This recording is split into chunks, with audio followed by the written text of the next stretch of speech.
इत्थं सोऽनुगृहीतोऽङ्गकृष्णेनेक्ष्वाकुनन्दनः तं परिक्रम्य सन्नम्य निश्चक्रामगुहामुखात् सवीक्ष्य क्षुल्लकान् मर्त्यान् पशून् वीरुद्वनस्पतीन् मत्वा कलियुगं प्राप्तं जगाम दिशमुत्तराम् तपःश्रद्धायुतो वीरो निस्सङ्गो मुक्तसंशयः समाधाय मनः कृष्णे प्राविशद्गन्धमादनम् बदर्याश्रममासाद्य नरनारायणालयम् सर्वद्वन्द्वसः शान्तस्तपसाराधयद्धरिम् भगवान् पुनराव्रज्य मधुरां यवनाहृतम् हत्वाम्लेञ्छबलं निन्ये तदीयं द्वारकान्धनम् नीयमाने धने गोभिर्नृभिश्चाच्युतचोदितैः आजगाम जरासन्धस्त्रयोविंशत्यनीकपः ततो राजा जरासन्धः कल्पान्तानलसन्निभः निधाय मकरव्यूहं रथनागाश्वपत्तिमत् अन्तश्चकार गोविन्दं व्यूहस्य निमिषान्तरे ततो विलोक्य गोविन्दो वृक्षमुत्पाट्य रंहसा गजान् रथान् हयान् युद्धे पोथयामास दुर्मदः कृष्णेन हन्यमानास्ते वृक्षेण रिपुकुञ्जराः पेतुर्गतासवो भूमौ वज्रनुन्ना इवाद्रयः रथाश्च रथिभिर्युक्ताः सतुरङ्गाः सचोदकाः निष्पिष्टा इव न क्वापि दृश्यन्ते कुरु सत्तमा रामस्तु मुष्टिनैवाजौ कुञ्जरान् मदशालिनः जघानकुपितः शैलान् वज्रेणेव सुरेश्वरः राममुष्टिप्रहारेण विशीर्णाः स्यन्दना नृप न व्यदृश्यन्त भूपृष्ठे चूर्णिताः शीर्णपर्णवत् यवनस्य धनं विश्वं गच्छन्तं द्वारकामनु निहत्य यादवान् विश्वांस्तद्गृहीत्वा जरासुतः अभ्यवर्तत संग्रामे रामकृष्णौ कुरुद्वः विलोक्य वेगरभसं रिपुसैन्यस्य माधवौ तञ्चापतन्तमालोक्य सहितं सबलैर्नृपैः कीर्यमाणौ शरौघेण वृष्ट्येव करिपोतकौ विरथौ विप्रहरणौ विवर्माणौ विसैनिकौ मनुष्यचेष्टामापन्नौ राजन् दुद्रुवतुर्द्रुतम् विहाय वित्तं प्रचुरमभीतौ भीरुभीतवत् पद्भ्यां पद्मपलाशाभ्यां चेरतुर्बहुयोजनम् पलायमानौ तौ दृष्ट्वा मागधः प्रहसन् बली अन्वधावद्रथानीकैरीशयोरप्रमाणवित् प्रहृत्य दूरं विश्रान्तौ करवीरपुरे निशि तावारुरुहतुर्वीरौ गोमन्तमुदिते रवौ सिद्धचारणगन्धर्वविद्याधरनिषेवितम् आरुह्य शैलं गोमन्तं कृष्णरामौ त्वरान्वितौ प्रवर्षणाख्यं तच्छृङ्गं यत्राब्दानित्यवर्षिणः तत्र तावासतु राजन् फलमूलाशनौ सुखम् जरासन्धस्तु तुष्टात्मा तावनुद्धृत्य माधवौ रुरोधशैलं गोमन्तं महत्या सेनया वृतः स भूपालान् समाहूय स्वानुगान् युद्धदुर्मदान् कलिङ्गं कुञ्जरपतिं सुराष्ट्राधिपतिं तथा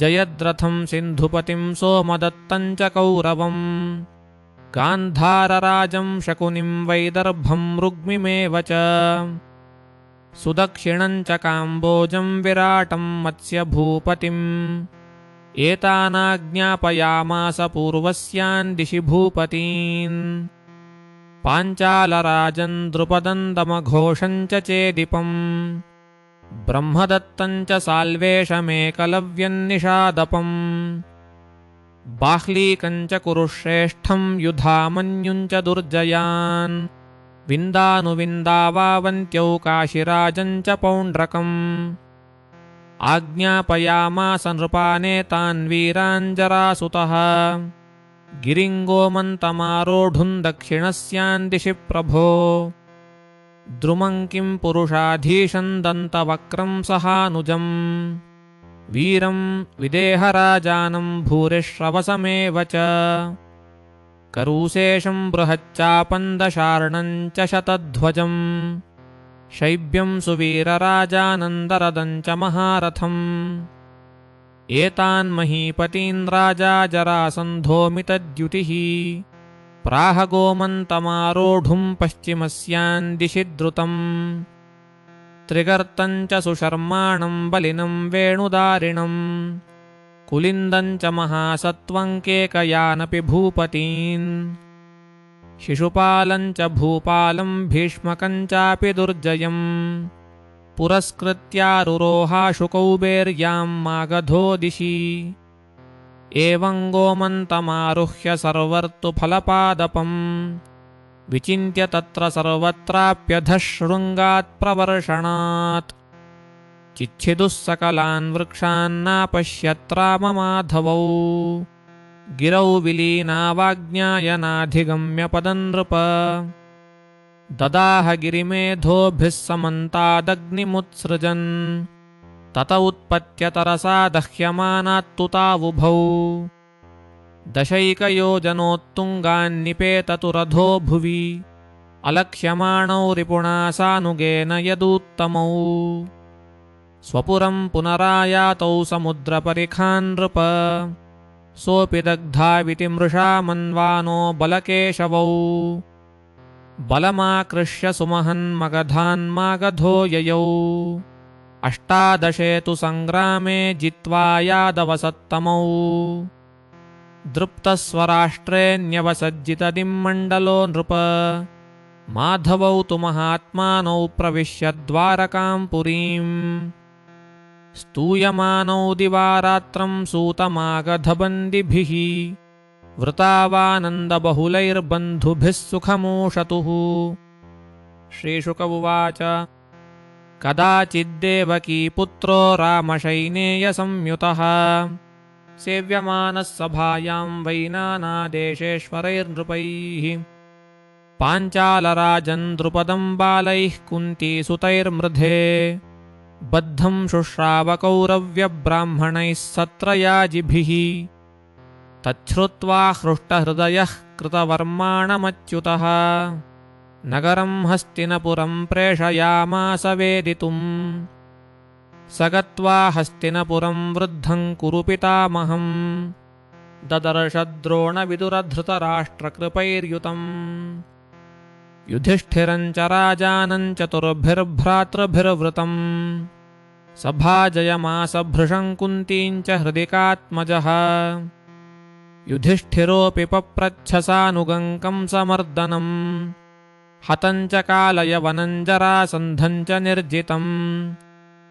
वासुदेवं च निहतं करवीरपुरेश्वरम् द्वारवत्याश्च करणं नगर्या वरुणालये हतौ च हंसडिभिकौ ब्रह्मदत्तं च दुर्जयम् श्रुत्वा हार्दिक्यवचनाद्याथार्थ्येन युधिष्ठिरः मेने त्रैलोक्यसाम्राज्यं स्वहस्तगतमक्षयम् सभाजितश्च हार्दिक्यः सुखसम्भाषणादिभिः पाण्डुपुत्रैस्तथा कुन्त्या सौहार्दश्रुतबाष्पया हार्दिक्यस्ताननुज्ञाप्य बान्धवान् पृथया सह मातृश्वसेयान् धर्मज्ञानभिवन्द्य यथा वयः गाङ्गेयेनाभ्यनुज्ञातो धृतराष्ट्रेण चानघ विदुरेणाङ्गराजेन द्रोणेन च कृपेण च प्राज्ञेनाचार्यपुत्रेण तथा दुर्योधनेन च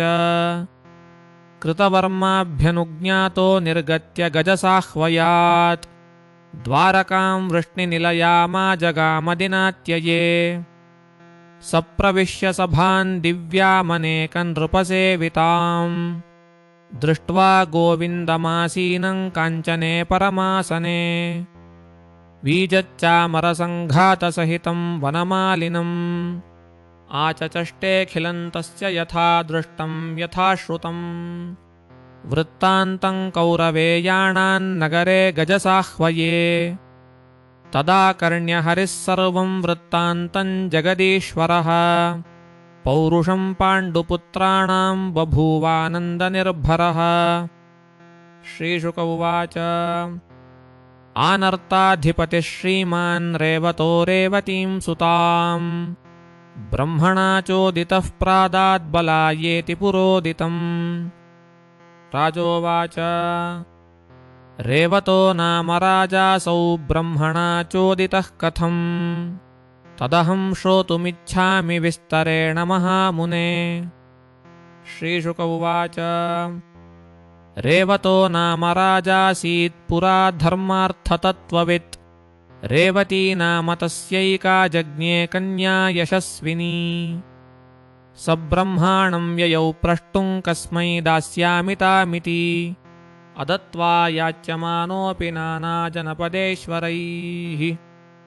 सभायां ब्रह्मणस्तत्र गन्धर्वौ द्वौ हहाहुः तस्मिन्न गायतां काले ग्राममूर्च्छा विचक्षणौ। राजा तिष्ठद्बहिः किञ्चित् तद्विरामप्रतीक्षया गीतावसाने पप्रच्छ प्रणिपत्य पितामहम् एषा मे भगवन् कन्या कस्मै दास्य इमामिति। तं प्राह पद्मभूः कस्ते राजपुत्रो विरोचते तञ्चान्याश्च महीपाला नाचक्ष्वेति कुरुद्वः। ततस्तान् रेवतः प्राह भूपालान् विषयेश्वरान् सतानाकर्ण्य नृपतीन् प्रहस्योवाच रेवतम् युगानि सुबहून्यत्र गतानि तव भूपते क्षणमात्रमिवाश्राव्यं शृण्वतो गीतमेतयोः क्वेदानीं तव ते भूपाः सुतायाः सदृशा वराः। इदानीं राजशार्दूलयदुवंशविवर्धनौ वसुदेवगृहे जातौ रामकृष्णाह्वयौ प्रभू तत्र सङ्कर्षणाये मां कन्यां यच्छस्व भूपते इत्युक्तस्तेन भूपालस्तं प्रणम्य पुरङ्गतः रामाय प्रददौ कन्यां रूपिणीं बाहुशालिने तामादियुगसम्भूतान् दीर्घदेहां महाभुजः आकृष्य लाङ्गलेनांसे समाञ्चक्रे हलायुधः। भगवानपि गोविन्द उपयेमे कुरुद्वः वैदर्भीं भीष्मकसुतामिन्दिरांशां स्वयंवरे प्रमथ्यतरसा राज्ञः साल्वादींश्चैद्यपक्षगान् पश्यतां सर्वभूतानां तार्क्ष्यपुत्रः सुधामिव। राजोवाच भगवान् भीष्मकसुतां रुक्मिणीं रुचिराननां राक्षसेन विवाहेन उपयेम इति श्रुतम्। भगवन् श्रोतुमिच्छामि कृष्णस्यामित तेजसः यथा मागधसाल्वादीन् जित्वा तत्पारमागमत्। ब्रह्मन् विष्णुकथाः पुण्या माध्वीर्लोकमलापहाः को नु तृप्येत शृण्वानः श्रुतज्ञो नित्यनूतनाः। श्रीशुक उवाच राजासीद्भीष्मको नाम विदर्भाधिपतिर्महान् तस्य पञ्चाभवन् पुत्राः कन्यैका च वरानना रुग्म्यग्रजो रुग्मरथो रुग्मबाहुरनन्तरः रुग्मकेशो रुग्ममाली रुग्मिण्येषां स्वसा सती सोहेपश्रुत्य मुकुन्दस्य रूपवीर्यगुणश्रियः गृहागतैर्गीयमानास्तं मेने सदृशं पतिम् तां बुद्धिलक्षणौदार्यरूपशीलगुणाश्रयां कृष्णश्च सदृशीं भार्यां समुद्वोढुं मनोदधे बन्धूनामिच्छतां दातुं कृष्णाय भगिनीं नृप रुग्मी निवार्य कृष्णद्विच्चैद्याय समकल्पयत् तदवेत्यासितापाङ्गी वैदर्भी दुर्मना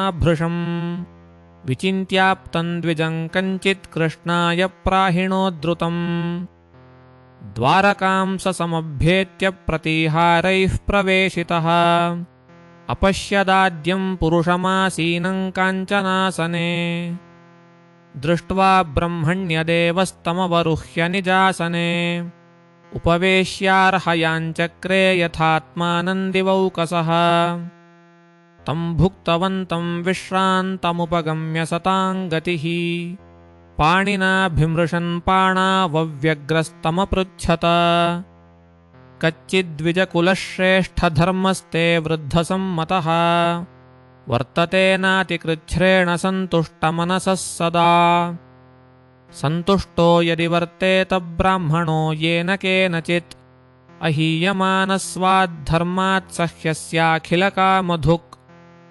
असन्तुष्टः सुखं विप्रनाप्नोत्यपि सुरेश्वरः अकिञ्चनोऽपि सन्तुष्टश्येते सर्वाङ्गविज्वरः विप्रान् स्वलाभसन्तुष्टान् साधून् भूतसुहृत्तमान् निरहङ्कारिणः शान्तान् नमस्ये शिरसा सकृत् कच्चिद्वः कुशलं ब्रह्मन् राजतो यस्य हि प्रजाः सुखं वसन्ति विषये पाल्यमानाः समे प्रियः यतस्त्वमागतो दुर्गन्निस्तीर्येह यदृच्छया सर्वन्नो ब्रूह्य गुह्यञ्चेत् किं कार्यं करवामते एवं सम्पृष्टसम्प्रश्नो ब्राह्मणः परमेष्ठिना निधाय लिखितं पत्रं पादयोः प्रणनामतम् तदादाय जगन्नाथः स्मितसुन्दरलोचनः वाचयामास धर्मात्मा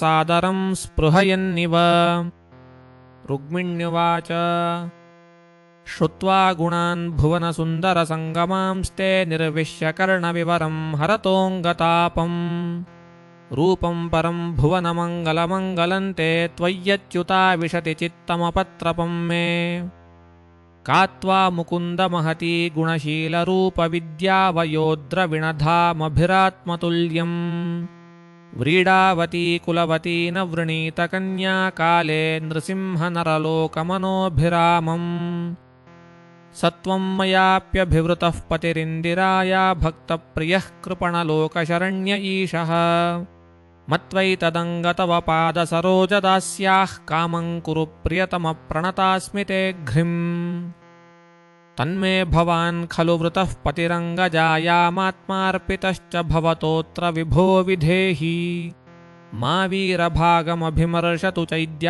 आराद्गोमायुवन्मृगपतेर्बलिमम्बुजाक्ष पूर्तेष्टदत्तनियमव्रतदेव विप्रगुरुवर्चनादिभिरलं भगवान् परेशः आराधितो यदि गदाग्रजयेत्यपाणिं गृह्णातु मे नदमघोषसुतादयोन्ये श्वोभाविनित्वमजितोद्वहने विदर्भान् गुप्तान् समेत्य पृतनापतिभिः समेतैः निर्मथ्य चैद्यमगधेन्द्रबलं प्रसह्य मां राक्षसेन विधिनोद्वह वीर्यशुल्काम् अन्तःपुरान्तरचरान विहत्य बन्धूंस्त्वामुद्वहे कथमिति प्रवदाम्युपायम् पूर्वेद्युरस्ति महती कुलदेवी यात्रा यस्यां बहिर्नववधूर्गिरिजामुपेयात् तत्रैत्यमां रथपदातिगजाश्वयुक्तः सम्मथ्य साल्वमगधान् सहचेदि भूपान् आदाय मां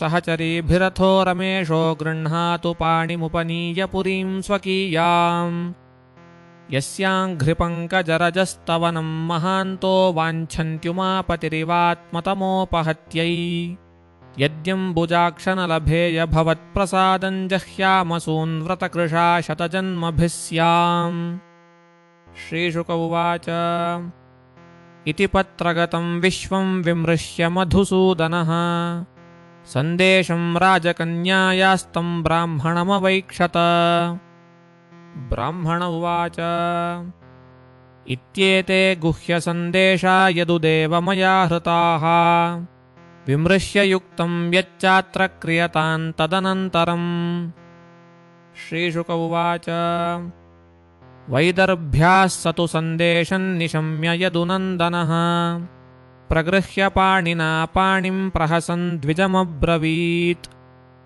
श्रीभगवानुवाच तथाहमपि तच्चित्तो निद्रान्नाध्यगमन्निशि वेदाहं रुग्मिणा द्वेषान्ममोद्वाहो निवारितः तामानयिष्य उन्मथ्य राजन्यापसदान्मृधे मत्परामनवद्याङ्गी मेधसोऽग्नेः शिखामिव उद्वाहर्क्षं च विज्ञाय रुक्मिण्या मधुसूदनः रथः संयुज्यतामाशु दारुकेत्याह सारथिम् स चाश्वैः शैब्यसुग्रीवमेघपुष्पबलाहकैः युक्तं रथमुपानीय तस्थौ प्राञ्जलिरग्रतः आरुह्य स्यन्दनं शौरिर्द्विजमारोप्य तूर्णगैः आनर्तादेकरात्रेण विदर्भानगमद्धयैः राजा सकुण्डिनपतिः पुत्रस्नेहवशं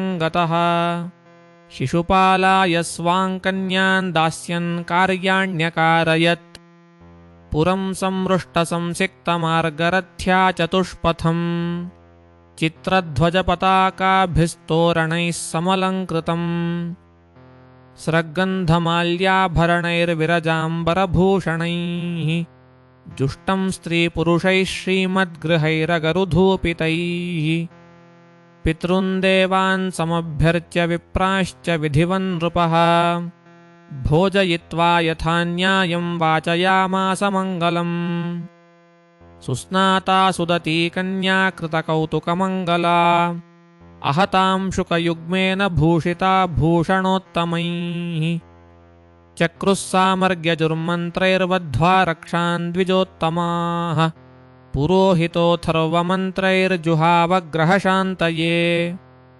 हिरण्यरूप्यवासांसि तिलांश्च गुडमिश्रितान् प्रादाद्धेनूश्च विप्रेभ्यो राजा विधिविदां वरः एवं चेदिपति राजा दमघोषः सुताय वै कारयामास मन्त्रज्ञैः सर्वमभ्युदयोचितम् मदच्युद्भिर्गजानीकैः स्यन्दनैर्हेममालिभिः पत्यश्वसङ्कुलैः सैन्यैः परीतः कुण्डिनं ययौ तं वै विदर्भाधिपतिः समेत्याभिप्रपूज्य च निवेशयामास मुदा कल्पितान्यनिवेशने तत्र साल्वो जरासन्धो दन्तवक्रो विदूरथः आजग्मुश्चैद्यपक्षीयाः पौण्ड्रकाद्याः सहस्रशः कृष्णरामद्विषो यत्ताः कन्याञ्चैद्याय साधितुम् यद्यागत्य हरेत् कृष्णो रामाद्यैर्यदुभिर्वृतः योत्स्यामः सहिताः सर्वे इति निश्चितमानसाः आजग्मुर्भूभुजः सर्वे समग्रबलवाहनाः श्रुत्वैतद्भगवान् रामो विपक्षीय नृपोद्यमम् कृष्णं चैकं गतं हर्तुं कन्यां कलहशङ्कितः बलेन महता सार्धं भ्रातृस्नेहपरिप्लुतः त्वरितः कुण्डिनं प्रायाद्गजाश्वरथपत्तिभिः भीष्मकन्यावरारोहा काङ्क्षन्त्यागमनं हरेः प्रत्यापत्तिमपश्यन्ती द्विजस्या चिन्तयत्तदा अहोत्रियामान्तरित उद्वाहो मेल्पराधसः नागच्छत्यरविन्दाक्षो नाहं वेद्मत्र कारणम् सोऽपि नावर्ततेऽद्यापि मत्सन्देशहरो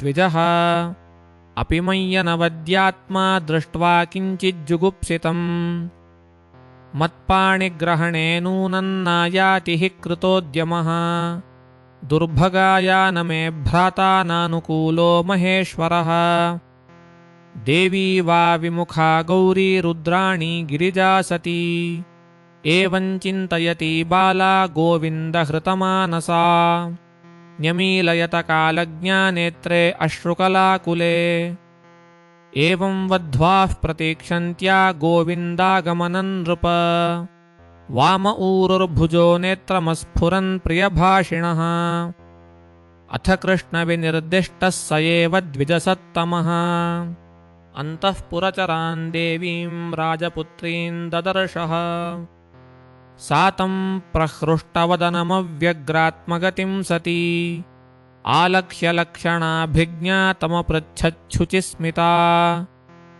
आवेदयामास तस्यै सम्प्राप्तं यदुनन्दनम् उक्तं च सत्यवचनमात्मोपनयनं प्रति तमागतं समाज्ञाय वैदर्भीः हृष्टमानसा न पश्यन्ति ब्राह्मणाय प्रियमन्यन्न नाम सा प्राप्तौ श्रुत्वा स्वदुहितुरुद्वाह प्रेक्षणोत्सुकौ अभ्ययात्तूर्यघोषेण रामकृष्णौ समर्हणैः मधुपर्कमुपानीय वासांसि रुचिराणि सह उपायनान्यभीष्टानि विधिवत् समपूजयत् तयोर्निवेशनं श्रीमदुपकल्प्य महामतिः बाह्योद्याने कुण्डिनस्य यथा योगं सुविस्तृतम् आवेद्य पूर्णं नगरं जरासन्धादिभिर्नृपैः ससैन्ययोः सानुगयोरातिथ्यं विदधे यथा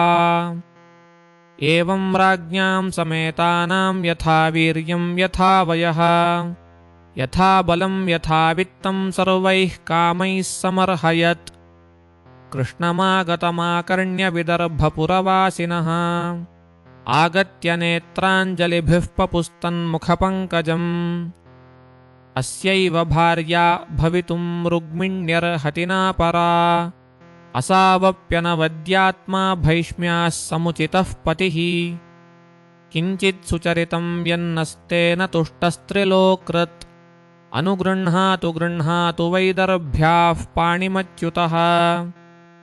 श्रीशुक उवाच एवं प्रेमकलाबद्धा वदन्ति स्म पुरौकसः कन्या चान्तःपुरात् प्रागाद्भटैर्गुप्ताम्बिकालयम् पद्भ्यां विनिर्ययौ द्रष्टुं भवान्याः पादपङ्कजम् सा चानुध्यायति सम्यङ् मुकुन्दचरणाम्बुजम् यतवाङ्मातृभिः सार्धं सखीभिः परिवारिता गुप्ता राजभटैः शूरैः सन्नद्धैरुद्यतायुधैः वेत्रझर्झरहस्तैश्च वृद्धैः कञ्चुकिभिस्तथा मृदङ्गशङ्खपणवांस्तूर्यभेरीश्च जघ्निरे नानोपहारबलिभिर्वारमुख्याः सहस्रशः स्रग्गन्धवस्त्राभरणैर्द्विजपत्न्यः स्वलङ्कृताः गायन्तश्च स्तुवन्तश्च गायका वाद्यवादकाः परिवार्यवधून् जग्मुः सूतमागधवन्दिभिः आसाद्य देवसदनं धौतपादकराम्बुजा उपस्पृश्य शुचिः शान्ता प्रविवेशाम्बिकान्तिकम् तां वै प्रवयसो बालां विधिज्ञा विप्रयोषितः भवानीं वन्दयाञ्चक्रुर्भवपत्नीं भवान्विताम् नमस्ये त्वाम्बिके भीक्ष्णं स्वसन्तानयुतां शिवाम् भूयात्पतिर्मे भगवान् कृष्णस्तदनुमोदताम् अद्भिर्गन्धाक्षतैर्धूपैर्वस्त्रमाल्यविभूषणैः नानोपहारबलिभिः प्रदीपावलिभिः पृथक् विप्रस्त्रियः पतिमतीस्तथा तैः समपूजयत् लवणापूपताम्बूलकण्ठसूत्रफलेक्षुभिः तस्यै स्त्रियस्ताः प्रददुःशेषा युजुराशिषः ताभ्यो देव्यै नमश्चक्रे शेषाश्च जगृहे वधूः मुनिव्रतमथ त्यक्त्वा निश्चक्रामाम्बिका गृहात् उपकण्ठे सुरेशस्य पौलोम्याश्च निकेतनम् तौ विदर्भप्रसूतानां नृपाणां कुलदेवते तदन्तिकमुपागम्य शचीं सुरपतिप्रियाम् चिराराधितापादाब्जां सा प्रणम्य विनिर्ययौ प्रगृह्य पाणिना धात्रीं रत्नमुद्रोपशोभिना धृतानेकातपत्राढ्या वीजच्चामरसङ्कुला तां देवमायामिव वीरमोहिनीं सुमध्यमां कुण्डलमण्डिताननाम् श्यामान्नितम्बार्पितरत्नमेखलां व्यञ्जस्तनां कुन्तलशङ्कितेक्षणाम् शुचिस्मितां बिम्बफलाधरद्युतिशोणायमानद्विजकुन्दकुड्मलाम् पदाचलन्तीं कलहंसगामिनीं सिञ्जत्क्वणन्नूपुरपादशोभिताम् विलोक्य वीरा मुमुहुः समागता यशस्विनस्तत्कृतहृच्छयार्दिताः यां वीक्ष्यते नृपतयस्तदुदारः सव्रीडावलोकहृतचेतस उज्झितास्त्राः पेतुः क्षितौ गजरथाश्वगता विमूढा यात्राच्छलेन हरयेऽर्पयतीं स्वशोभाम् सैवं शनैश्चलयति पदपद्मकोशैः प्राप्तिं तदा भगवतः प्रसमीक्षमाणा उत्सार्यवामकरजैरलकानपाङ्गैः प्राप्तः ह्रियैक्षतरूपान् ददृशेच्युतं सा तां राजकन्यां रथमारुरुक्षतीं जहार कृष्णो द्विषतां समीक्षताम् रथं समारोप्य सुपर्णलक्षणं राजन्यचक्रं परिभूय माधवः ततो ययौ रामपुरोगमैः शनैः सृगालमध्यादिवनागहृद्धरिः तं मानिनस्वाभिभवं यशक्षयं परे जरासन्धवशानसेहिरे अहोधिगस्मद्यश आत्तधन्विनां गोपैर्हृतं केसरिणां मृगैरिव इति सर्वे सुसंरब्धा वाहानारुह्य दंशिताः स्वैर्बलैः परिक्रान्ता अन्वीयुर्धृतकार्मुकाः तानापतत आलोक्य यादवानीकयूथपाः तस्थुर्वै सम्मुखा राजन् विस्फूर्य स्वधनूंशिते अश्वपृष्ठे गजस्कन्धे रथोपस्थे च कोविदाः मुमुचुः शरवर्षाणि मेघा अदृश्वपो यथा पत्युर्बलं शरासारैश्छन्नं वीक्ष्य सुमध्यमा सव्रीडमैक्षत्तद्वक्त्रं भयविह्वललोचना प्रहस्य भगवानाहमाभैस्त्वं वामलोचने विनङ्क्ष्यत्यधुनैवैतत्तावकैः शात्रवं बलम् तेषां तद्विक्रमं वीरा गदसङ्कर्षणादयः अमृष्यमाणा नाराचैर्जघ्नुर्हयगजान् रथान् पेतुः शिरांसि रथिनामश्विनां गजिनां भुवि सकुण्डलकिरीटानि सोष्णीषाणि च कोटिशः हस्ताः सासिगदेश्वासाः करभा ऊरवोङ्घ्रयः अश्वाश्वतरनागोष्ट्रखरमर्त्यशिरांसि च हन्यमानबलानीका वृष्णिभिर्जयकाङ्क्षिभिः राजानो विमुखा जग्मुर्जरासन्धपुरःसराः शिशुपालं समेत्याथ हृतदारमिवातुरम् नष्टत्विषं हतोत्साहं शुष्यद्वदनमब्रुवन् राजानवूचुः भो भो पुरुषशार्दूलदौर्मनस्यमिदं त्यज न प्रिया प्रिययो राजन्निष्ठा देहिषु दृश्यते यथा दारुमयी योषिनृत्यते कुहकेच्छया एवमीश्वरतन्त्रोऽयमीहते सुखदुःखयोः शौरेः सप्तदशाहं वै संयुगानि पराजितः त्रयोविंशतिभिः सैन्यैर्जिज्ञ एकमहं परम् तथाप्यहं न शोचामि न हृष्यामि च कर्हिचित् कालेन दैवयोगेन जानन् विद्रावितं जगत् अधुनापि वयं सर्वे वीरयूथपयूथपाः पराजिताः फल्गुतन्त्रैर्यदुभिः कृष्णपालितैः रिपवो जिज्ञुरधुना काल आत्मानुसारिणी तदा वयं तु जेष्यामो यदा कालः प्रदक्षिणः श्रीशुक उवाच एवं प्रबोधितो मित्रैश्चैद्योगात् सानुगः पुरम् हतशेषा पुनस्तेऽपि ययुः स्वं स्वं पुरं नृपाः रुग्मीतु राक्षसोद्वाहं कृष्णद्विडसहं स्वसुः पृष्ठतोऽन्वगमत्कृष्णमक्षौहिण्यावृतो बली रुग्म्यमर्षि सुसंरब्धः शृण्वतां सर्वभूभुजाम् प्रतिजज्ञे महाबाहुर्दंशितः सशरासनः आहत्वा समरे कृष्णमप्रत्यूह्य च रुग्मिणीम् कुण्डिनन्न प्रवेक्ष्यामि सत्यमेतद्ब्रवीमि वः इत्युक्त्वा रथमारुह्य सारथिं प्राह सत्वरः चोदयाश्वान् यतः कृष्णस्तस्य मे संयुगं भवेत् अद्याहन्निशितैर्बाणैर्गोपालस्य सुदुर्मतेः नेष्ये वीर्यमदं येन स्वसा मे प्रसभं हृता विकत्थमानः कुमतिरीश्वरस्याप्रमाणवित् रथेनैकेन गोविन्दमन्वधावतरं हसा स गत्वा नर्मदां देवीं तरन्तं मधुसूदनम् आसाद्य युद्धसन्नद्धस्तिष्ठतिष्ठेति चाब्रवीत्।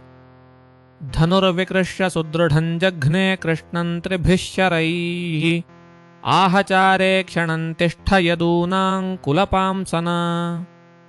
कुत्र यासि स्वसारं मे मुषित्वाध्वांक्षवद्धविः हरिष्येऽस्य मदं मन्दमायिनः कूटयोधिनः। यावन्न मे हतो बाणैः शयीथा मुञ्चदारिकाम् धनुर्विकृष्य सुदृढं जघ्ने कृष्णं त्रिभिः शरैः स्मयन् कृष्णो धनुश्छित्त्वा षड्भिर्विव्याधरुग्मिणम् अष्टाभिश्चतुरो वाहान् द्वाभ्यां सूतं ध्वजं त्रिभिः। स चान्यद्धनुरादाय कृष्णं विव्याध पञ्चभिः तैस्ताडितः शरौघैस्तु चिच्छेदधनुरच्युतः पुनरन्यदुपादत्त तदप्यच्छिनदच्युतः। परिघं पट्टिशं शूलं चर्मासी शक्तितोमरैः यद्यदायुधमादत्त तत्सर्वं सोच्छिनद्विभुः। ततो रथादवप्लुत्य गृहीत्वा खड्गचर्मणि कृष्णमभ्यद्रवत् क्रुद्धः पतंग इव पावकम् तस्य चापततः खड्गं तिलशश्चर्म चेषुभिः छित्त्वा सिमाददे तिग्मं रुग्मिणं हन्तुमुद्यतः। दृष्ट्वा भ्रातृवधोद्योगं रुग्मिणी भयविह्वला पतित्वा पादयोः पत्युरुवाच करुणं सती। रुग्मिण्युवाच योगेश्वरा प्रमेयात्मन् देवदेव जगत्पते हन्तुन्नार्हसि कल्याणभ्रातरं मे महाभुज। श्रीशुक उवाच इत्युक्त्वा जगृहे पादौ कृपणा दीनभाषिणी भ्रातरन्त्रातु कामा सा कृष्णस्य जगतीपतेः। तया परित्रासविकम्पिताङ्गया शुचावशुष्यन्मुखरुद्धकण्ठया कातर्यविस्रंसितहेममालया गृहीतपादः करुणोऽन्यवर्तत। चैलेन बद्ध्वा तमसाधुकारिणं सश्मश्रुकेशं प्रवपन् व्यरूपयत् तावत् समीयुर्जितशत्रुसैन्या यदुप्रवीरा नलिनीं यथा गजाः। कृष्णान्तिकमुपव्रज्य ददृशुस्तत्र रुग्मिणम् तथा भूतं हतप्रायं दृष्ट्वा सङ्कर्षणो विभुः। विमुच्य बद्धं करुणो भगवान् कृष्णमब्रवीत्।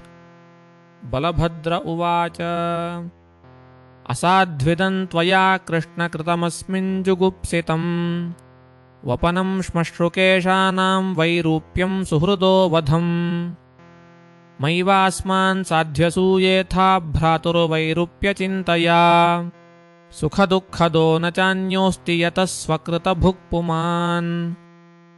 बन्धुर्वधार्हदोषोऽपि न बन्धुर्वधमर्हति त्याज्यस्तेनैव दोषेण हतः किं हन्यते पुनः। क्षत्रियाणामयं धर्मः प्रजापतिविनिर्मितः भ्रातापि भ्रातरं हन्याद्येन घोरतरस्ततः। राज्यस्य भूमेर्वित्तस्य श्रियो मानस्य तेजसः मानिनोऽन्यस्य वा हेतोः श्रीमदान्धाः क्षिपन्ति हि। आत्ममोहो नृणामेष कल्प्यते देवमायया सुहृच्छत्रुरुदासीन इति देहात्ममानिनाम्। एक एव परो ह्यात्मा सर्वेषामपि देहिनाम् नानेव गृह्यते मूढैर्यथा ज्योतिर्यथा नभः। देहाद्यन्तवानेष द्रव्यप्राणगुणात्मकः आत्मन्यविद्यया क्षिप्तः संसारयति देहिनम्। यथा शयान आत्मानं विषयान् फलमेव च अनुभुङ्क्तेऽप्यसत्यर्थे तथात्मापि ध्रुवो ध्रुवान्। तस्मादज्ञानजं शोकमात्मबोधविमोहनम् तत्त्वज्ञानेन निर्हृत्य स्वस्था भव शुचिस्मिते। एवं भगवता तन्वी रामेण प्रतिबोधिता वैमनस्यं परित्यज्य मनो बुद्ध्या समाददे। प्राणावशेष उत्सृष्टो द्विड्भिर्हतबलप्रभः स्मरन् विरूपकरणं वितथात्ममनोरथः चक्रे भोजकटन्नाम निवासाय महत्पुरम् अहत्वा दुर्मतिं कृष्णमप्रत्यूह्य यवीयसीम् कुण्डिनन्न प्रवेक्ष्यामीत्युक्त्वा तत्रावसदृशा भगवान् भीष्मकसुतामेवं निर्जित्य भूमिपान् पुरमानीय विधिवदुपयेमे कुरुद्वः तदा महोत्सवो नृणां यदुपुर्यां गृहे गृहे अभूदनन्यभावानां कृष्णे यदुपतौ नृप नरानार्यश्च मुदिताः प्रमृष्टमणिकुण्डलाः पारिबर्हमुपाजह्रुर्वरयोश्चित्रवाससोः सा वृष्णिपुरयुक्तभितेन्द्रकेतुभिर्विचित्रमाल्याम्बररत्नतोरणैः बभौ प्रतिद्वार्युपकृप्तमङ्गलैरापूर्णकुम्भैरगरुधूपदीपैः सिक्तमार्गामदच्युद्भिराहूतप्रेष्ठभूभुजाम् गजैर्वास्तुपरामृष्टारम्भापूगोपशोभिता कुरु सञ्जय कैकेयविदर्भयदुकुन्तयः मिथो मुमुदिरे तस्मिन् सम्भ्रमात् परिधावतः रुक्मिण्या हरणं श्रुत्वा गीयमानं ततस्ततः राजानो राजकन्याश्च बभूवुर्भृशविस्मिताः द्वारकायामभूद्राजन्महान्मोदः पुरौकसाम् रुक्मिणीं रमणोपेतान् दृष्ट्वा कृष्णं श्रियः पतिम् श्रीशुक उवाच सत्राजित्तनयान्तन्वीं कृष्णाय कृतकिल्बिषः स्यमन्तकेन मणिना स्वयमुद्यम्य दत्तवान् राजोवाच सत्राजितः किमकरोद्ब्रह्मन् कृष्णस्य किल्बिषम् स्यमन्तकः कुतस्तस्य कस्माद्दत्तासुता हरेः श्रीशुक उवाच आसीत् सत्राजितः सूर्यः भक्तस्य परमः सखा प्रीतस्तस्मै मणिं प्रादात् सूर्यस्तुष्टस्य मन्तकम् सतं बिभ्रन्मणिं कण्ठे भ्राजमानो यथा रविः प्रविष्टो द्वारकां राजंस्तेजसा नोपलक्षितः तं विलोक्य जना दूरात् तेजसा मुष्टदृष्टयः दीव्यते क्षैर्भगवते शशंसुः सूर्यमागतम् नारायण नमस्तेऽस्तु शङ्खचक्रगदाधर दामोदरारविन्दाक्ष गोविन्द यदुनन्दन एष आयाति सविता त्वां दिदृक्षुर्जगत्पते मुष्णन् गभस्ति चक्रेण नृणां चक्षुंषितिग्मरुक् नन्वन्विच्छन्ति ते मार्गं त्रिलोक्यां विबुधर्षभाः ज्ञात्वाद्यगूढं यदुषु द्रष्टुं त्वां यात्यजः प्रभुः श्रीशुक उवाच निशम्य बालवचनं प्रहस्याम्बुजलोचनः प्राहनासौ रविर्देवः सत्राजिन्मणिना ज्वलन् सत्राजित्स्वगृहं श्रीमत्कृतकौतुकमङ्गलम् प्रविश्य देवसदने मणिं विप्रैर्न्यवेशयत् दिने दिने स्वर्णभारा नष्टौ ससृजति प्रभो दुर्भिक्षमार्यरिष्टानि सर्वेऽपि व्याधयो शुभाः न सन्ति मायिनस्तत्र यद्राष्ट्रेभ्यर्चितो मणिः स याचितो मणिं क्वापि यदुराजाय शौरिणा नैवार्थकामुकः प्रादाद्याञ्चाभङ्गमतर्कयन् तमेकदा मणिं कण्ठे प्रतिमुच्य महाप्रभम् प्रसेनो हयमारुह्य मृगयां व्यचरद्वने प्रसेनं स हयं हत्वा मणिमाच्छिद्य केसरी बिलं विषञ्जाम्बवता निहतो मणिमिच्छता सोऽपि चक्रे कुमारस्य मणिं क्रीडनकं बिले अपश्यन् भ्रातरं भ्राता सत्राजित्पर्यतप्यत प्रायः कृष्णेन निहतो मणिग्रीवो वनं गतः भ्राता ममेति तच्छ्रुत्वा कर्णे कर्णे जपञ्जनाः भगवान् तदुपश्रुत्य दुर्यशो लिप्तमात्मनि माष्टुं प्रसेनपदवीमन्वपद्यत नागरैः हतं प्रसेनमश्वं च वीक्ष्य केसरिणा वने तञ्चाद्रिपृष्ठे निहतमृक्षेण ददृशुर्जनाः रुक्षराजबिलं भीममन्धेन तमसावृतम् एको विवेश भगवानवस्थाप्य बहिः प्रजाः तत्र दृष्ट्वा मणिश्रेष्ठं बालक्रीडनकं कृतम् हर्तुं कृतमतिस्तस्मिन्नवतस्थेऽर्भकान्तिके तमपूर्वन्नरं दृष्ट्वा धात्री चुक्रोशभीतवत् तच्छ्रुत्वाभ्यद्रवत् क्रुद्धो जाम्बवान् बलिनां वरः स वै भगवता तेन युयुधे स्वामिनात्मनः पुरुषं प्राकृतं मत्वा कुपितो नानुभाववित् द्वन्द्वयुद्धं सुतुमुलमुभयोर्विजिगीषतोः आयुधाश्मद्रुमैर्दोर्भिः क्रव्यार्थेष्येन योरिव आसीत्तदष्टविंशाहमितरेतरमुष्टिभिः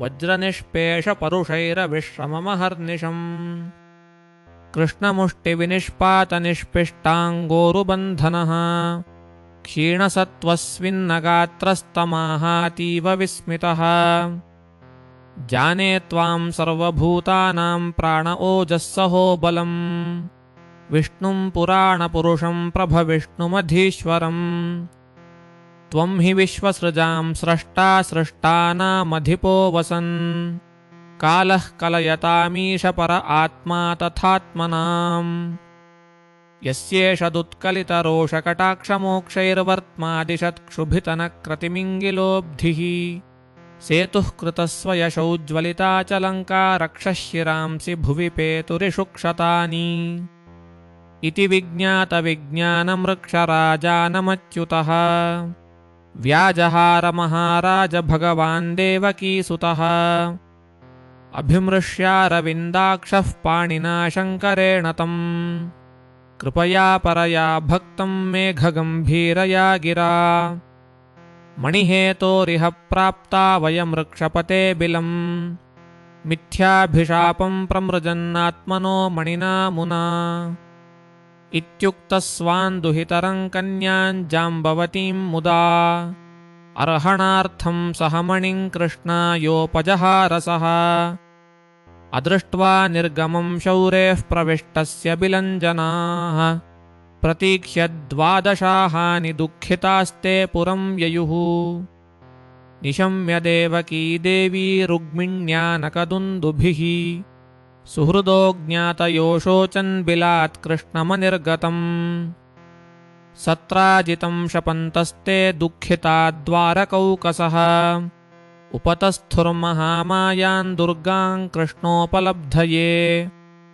तेषां तु देव्युपस्थानात् प्रत्यादिष्टाशिषां भवन् प्रादुर्बभूव सिद्धार्थः सदारो हर्षयन् हरिः उपलभ्य हृषीकेशं मृतं पुनरिवागतम् सह पत्न्या मणिग्रीवं सर्वे जातमहोत्सवाः सत्राजितं समाहूय सभायां राजसन्निधौ प्राप्तिं चाख्याय भगवान् मणिं तस्मै न्यवेदयत् स चातिव्रीडितो रत्नं गृहीत्वा वाङ्मुखस्ततः अनुतप्यन् स्वभवनमगमत्स्वेन पाप्मना सोऽनुध्यायंस्तदेवाघं बलवद्विग्रहाकुलः कथं मृजाम्यात्मरजः प्रसीदेद्वाच्युतः कथम् किं कृत्वा साधु मह्यं स्यान्न शपेद्वा जनो यथा अदीर्घदर्शनं धिङ्मां मूढं द्रविणलोलुपम्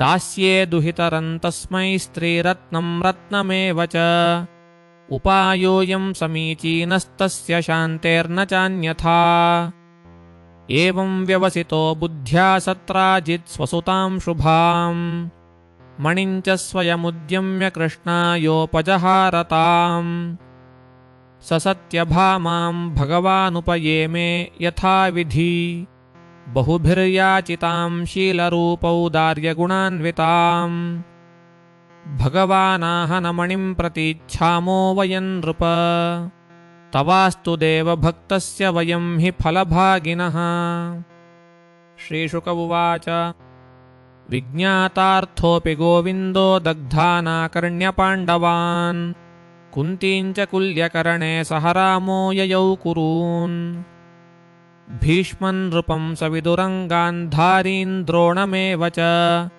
तुल्यदुःखौ समागम्यः कष्टमिति होचतुः लब्ध्वैतदन्तरं राजन् शतधन्वा नमूचतुः अक्रूरकृतवर्माणौ मणिः कस्मान्न गृह्यते योऽस्मभ्यं सम्प्रतिश्रुत्य कन्यारत्नं विगर्ह्यनः कृष्णायादात्स सत्राजित्तस्माद् भ्रातरमन्वियात् एवं भिन्नमतिस्ताभ्यां सत्राजितमसत्तमः शयानमवधील्लोभात् स पापः क्षीणजीवितः स्त्रीणां विक्रोशमानानां क्रन्दतीनामनाथवत् हत्वा पशुं सौनिकवन्मणिमादाय जग्मिवान् सत्यभामा च पितरं हतं वीक्ष्य शुचार्पिता व्यलपत्ता ततातेतिहा हतास्मीति मुह्यति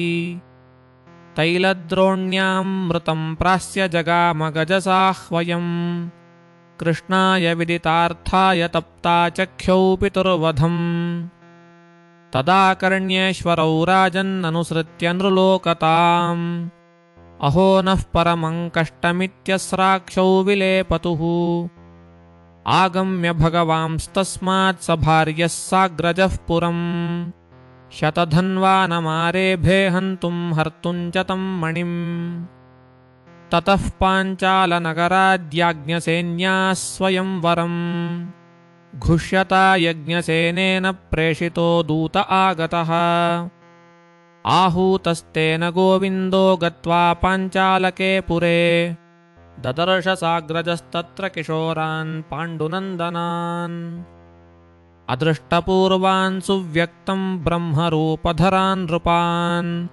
तैर्विद्धलक्ष्यैः पौरुष्यप्रतिलब्धमनोरथैः कुम्भकारस्य शालायां समागम्याभिवन्द्य च पितृष्वसामनुज्ञाप्य राजानं च युधिष्ठिरम् निहन्तुं शतधन्वानं तूर्णं द्वारावतीमियात् सोऽपि कृष्णोद्यमं ज्ञात्वा भीतः प्राणपरीप्सया साहाय्ये कृतवर्माणमयाचत स चाब्रवीत् नाहमीश्वरयोः कुर्यां हेलनं रामकृष्णयोः को नु क्षेमाय कल्पेत तयोर्वृजिनमाचरन् कंसः सहानुगो वीरो यद्वेषात्याजितः श्रिया जरासन्धः 17 संयुगाद्विरथो गतः प्रत्याख्यातः स चाक्रूरं पार्ष्णिग्राहमयाचत सोऽप्याह को विरुध्येत विद्वानीश्वरयोर्बलम्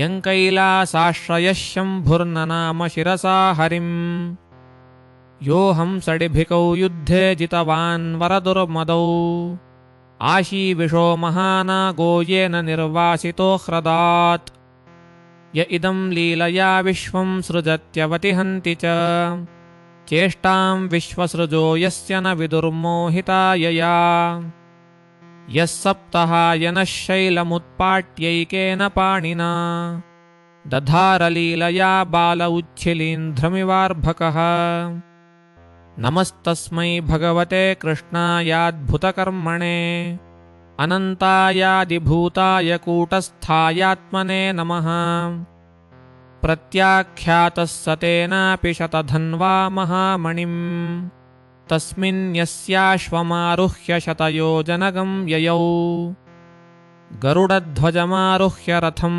रामजनार्दनौ अन्वयातां महावेगैरश्वैराजन् गुरुद्रुहम् मिथिलाया उपवने विसृज्य पतितं हयम् पद्भ्यामधावत्सन्त्रस्तः कृष्णोऽन्वभ्यद्रवदृशा पदातेर्धावतस्तस्य पदातिस्तिग्मनेमिना चक्रेण शिर उत्कृत्य वाससोर्व्यचिनोन्मणिम् अलब्धमणिरागत्य कृष्ण आहाग्रजान्तिकम् वृथा हतः शतधनुर्मणिस्तत्र न विद्यते तत आह बलो नूनं स मणिः शतधन्वना कस्मिंश्चित् पुरुषे न्यस्तस्तमन्वेषन् पुरं व्रज अहं वैदेहमिच्छामि द्रष्टुं प्रियतरं मम इत्युक्त्वा स ययौ राजन्मिथिलां यदुनन्दनः तं दृष्ट्वा सहसोत्थाय मैथिलः प्रीतमानसः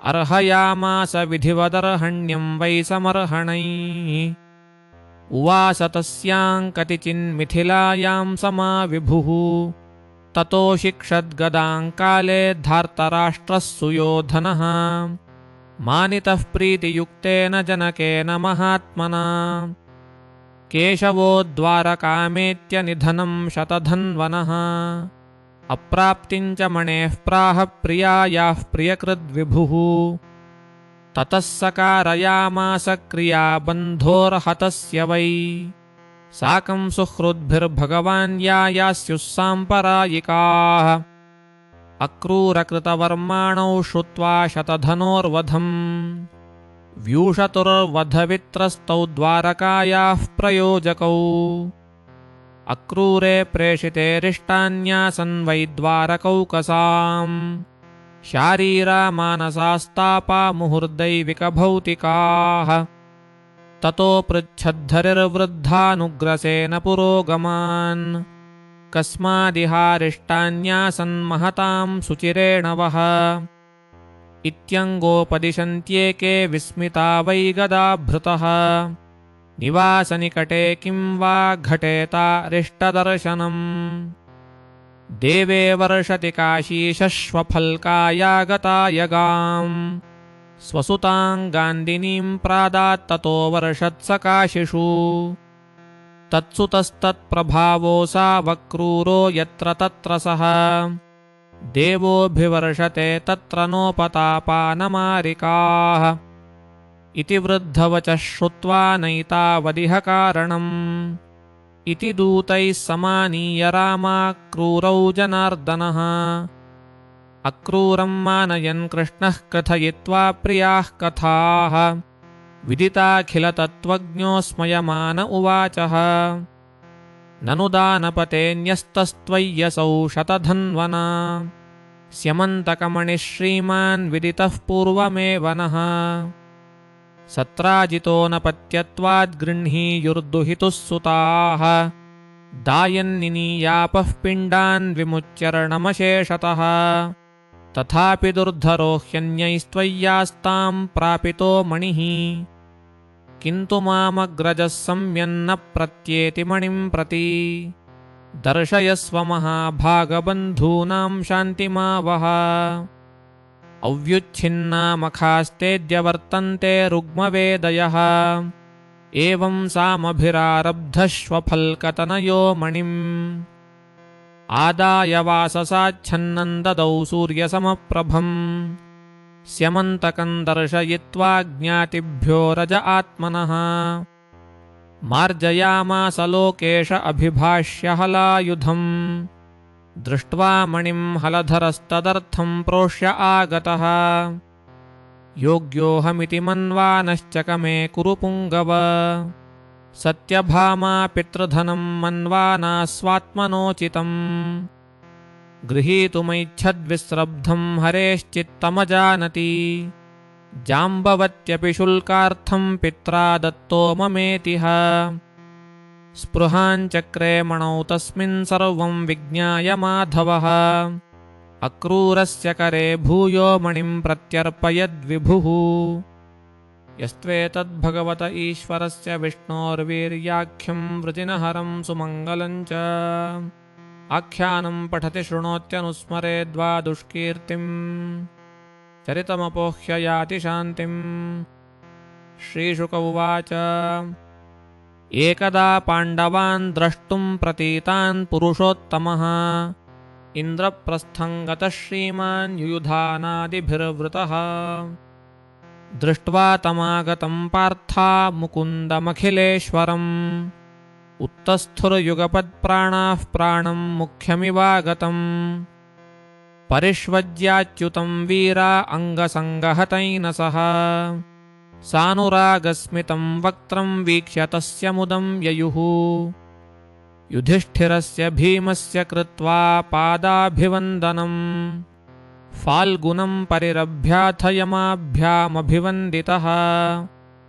परमासन आसीनं कृष्णमनिन्दिता नवोढाव्रीडिता किञ्चिच्छनैरेत्याभ्यवन्दत तथैव सात्यकिः पार्थैः पूजितश्चाभिवन्दितः निशसादासनेऽन्ये च पूजिताः पर्युपासते पृथां समागम्य कृताभिवन्दनस्तयातिहार्दार्दृदृशाभिरम्भितः आपृष्टवांस्तत्कुशलं सहस्नुषां पितृष्वसारं परिपृष्टबान्धवः तमाह प्रेमवैक्लव्यरुद्धकण्ठाश्रुलोचना स्मरन्ती तान् बहून् क्लेशान् क्लेशापायात्मदर्शनम् तदैव कुशलन्नो भूत्यत्सनाथाः कृता वयम् ज्ञातुं न स्मरतां कृष्णभ्राता मे प्रेषितस्त्वया पाञ्चालेषु स्थितानस्मान् स्वयंवरकृते यदा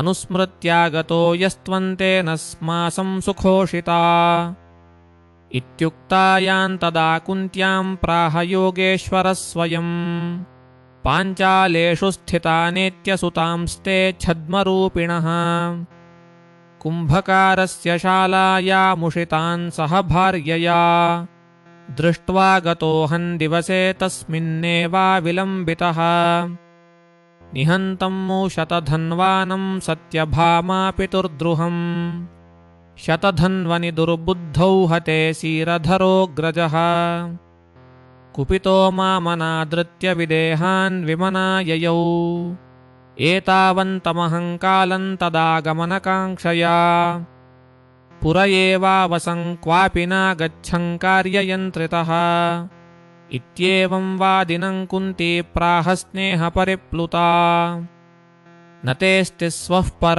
इति विश्वस्य सुहृदात्मनः तथापि स्मरतां सर्वान् क्लेशान् हंसि हृदि स्थितः इति वै वार्षिकान् मासान् राज्ञा सोऽभ्यर्चितः सुखम् जनयन्नयनानन्दमिन्द्रप्रस्थौकसां विभुः एकदा रथमारुह्य विजयो वानरध्वजम् गाण्डीवं धनुरादाय तूणी चाक्षयसायकौ साकं कृष्णेन सन्नद्धो विहर्तुं विपिनं वनम् बहुव्यालमृगाकीर्णं प्राविशत्परवीरः तत्राविध्यच्छरैर्व्याघ्रान् सूकरान् महिषान् रुरून् शरभान् गवयान् खड्गान् हरिणान् शशशल्यकान् तान्निन्युः किङ्करा राज्ञे मेध्यान् पर्वण्युपागते तृट्परीतः परिश्रान्तो बीभत्सुर्यमुनामगात् तत्रोपस्पृश्य विशदं पीत्वा वारिमहारथौ कृष्णौ ददृशतुः कन्यां चरन्तीं चारुदर्शनाम् तामासाद्यवरारोहां सुदतीं रुचिराननाम् पप्रच्छ प्रेषितः सख्या फल्गुनः प्रमदोत्तमाम् का त्वं कस्यासि शुश्रोणि कुतो वा किञ्चिकीर्षसि मन्ये त्वां पतिमिच्छन्तीं कन्यां कथय शोभने कालिन्द्युवाच अहं देवस्य सवितुर्दुहिता पतिमिच्छति विष्णुं वरेण्यं वरदं तपः परममास्थिता नान्यं पतिं वृणे वीरतमृते श्रीनिकेतनम् तुष्यतां मे स भगवान् मुकुन्दो नाथवत्सलः कालिन्दीति समाख्याता वसामि यमुनाजले निर्मिते भवने पित्रा यावदच्युतदर्शनम् तथा वदद्गुडाकेशो वासुदेवाय सोपिताम् रथमारोप्य तद्विद्वान् धर्मराजमुपागमत् वसंस्तत्र हृषीकेशः शक्रप्रस्थे यथा सुखम् विश्वकर्माणमाहूय शिल्पविद्याविशारदम् अद्भुतं कारयामास नगरं धर्मसूनवे सप्रासादपुरद्वारगोपुराट्टालतोरणम् पुरन्दरपुरप्रख्यं स्वानां प्रियचिकीर्षया अथ पार्थैरनुज्ञातः सुहृद्भिः स्वजनान्वितः आययौ द्वारकां भूयः सात्यकिप्रमुखैर्वृतः अथोपयेमे कालिन्दीं पुण्ये नक्षत्रऊर्जिते रूपयौवनसम्पन्नां मनोनयननन्दिनीं वितन्वन् परमानन्दं स्वानां परममङ्गलम् विन्दानुविन्दावावन्त्यौ दुर्योधनवशानुगौ स्वयंवरे स्वभगिनीं कृष्णकामान्यषेधताम् राजाधिदेव्यास्तनयां मित्रविन्दां पितृष्वसुः प्रसह्य हृतवान् कृष्णो राजन् राज्ञां प्रपश्यताम् नग्नजिन्नाम कौसल्य आसीद्राजातिधार्मिकः तस्य सत्याभवत्कन्या राजन्नीलेति चाह्वया तान्नशे कुर्नृपा वोढुमजित्वा सप्तगोवृषान् तीक्ष्णशृङ्गान् सुदुर्धर्षान् वीरगन्धान् महाघनान् तां श्रुत्वा वृषजिल्लभ्यां भगवान् सात्वतां पतिः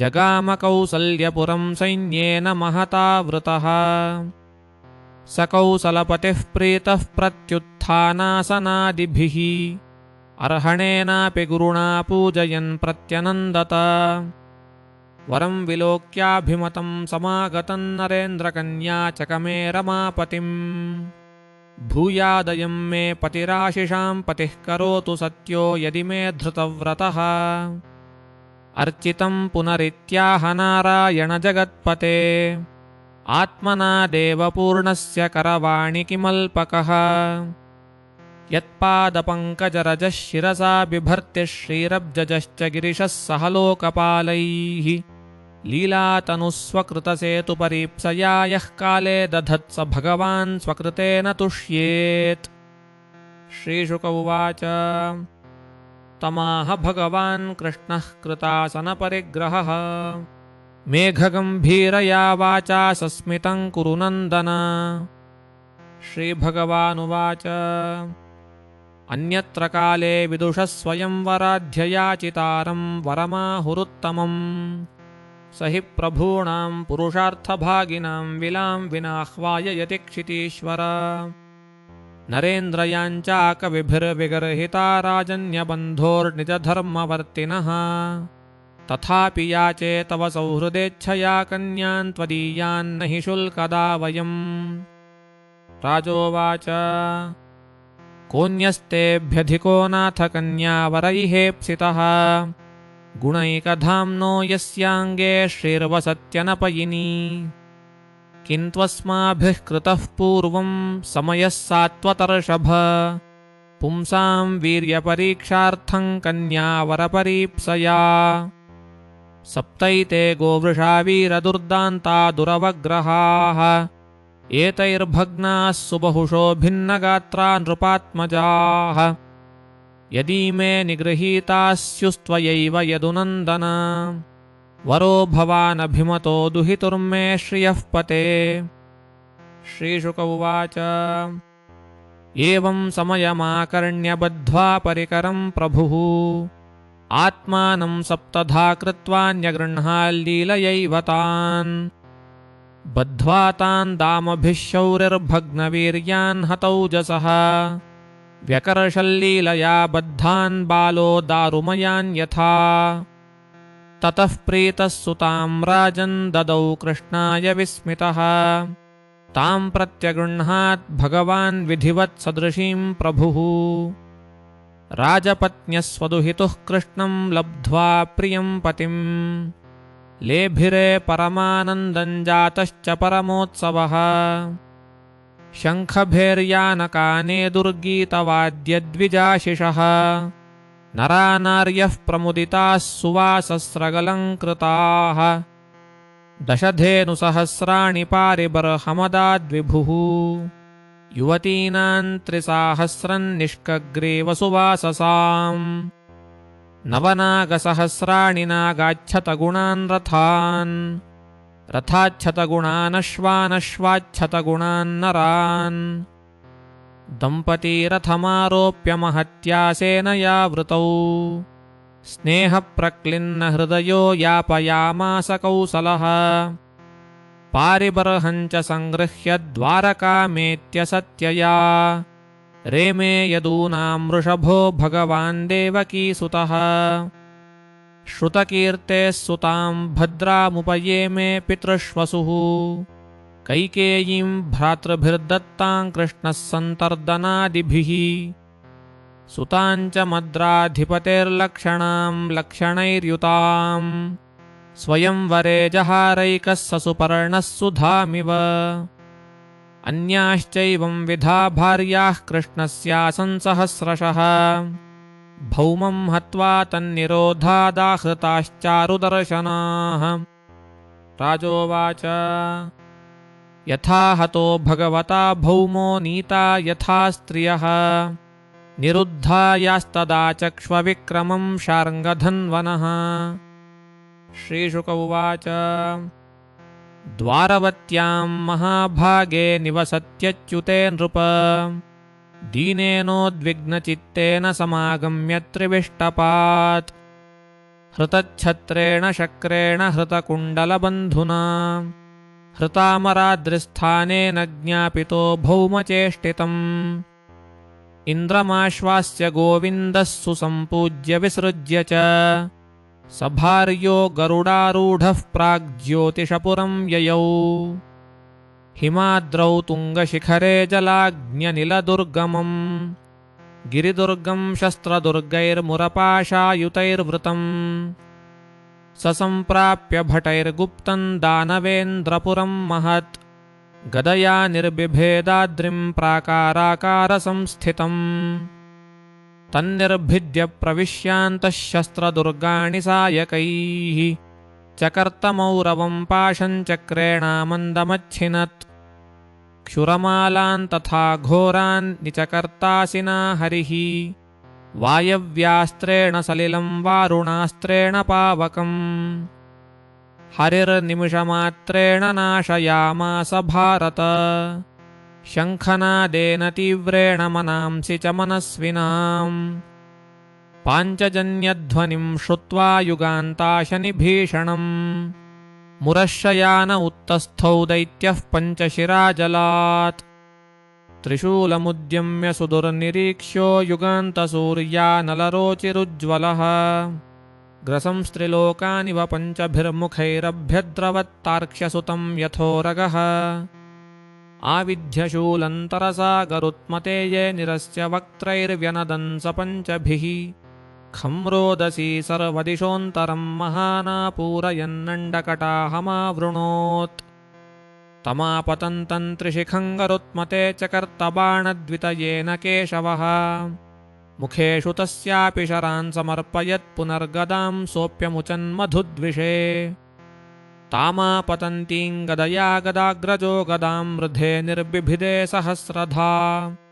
उद्यम्य बाहूनभिधावतो रिपोः शिरांसि चक्रेण जहारलीलया व्यसुः पपाताम्भसि कृत्तकन्धरो निकृत्तशृङ्गोद्रिवेन्द्रतेजसा पपात विष्णोः शिरसि प्रमोदिनी प्रसूनवृष्टिर्निहते मुरे सुरे तस्यात्मजाः सप्तपितुर्वधातुराश्चिकीर्षवस्तस्य रणे प्रतिक्रियाम् ध्रुवश्चरिष्णुः श्रवणो विभावसुर्नभो वसुस्वानरुणश्च सप्त रथान् समारुह्य वृषप्रयुक्तान् भौमप्रयुक्ता भवनान् निराक्रमन् प्रयुञ्जता सज्जशरासनान् भटाः शक्त्यर्ष्टिशूलानमिते रुषोल्बणान् तच्छस्त्रकूटं भगवान् स्वमार्गणैरमोघवीर्यस्तिलशश्चकर्त तान् योद्धुमिच्छूननयद्यमक्षयन्निकृत्तशीर्षोरुभुजाङ्घ्रिकार्मुकान् ततो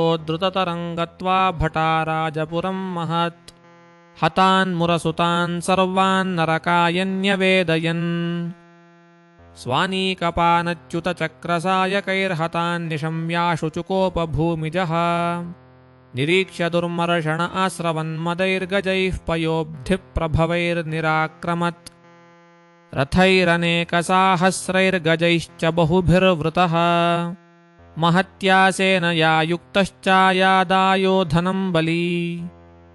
दृष्ट्वा स भार्यं गरुडोपरि स्थितं सूर्योपरिष्टात् सतडिद्घनं यथा।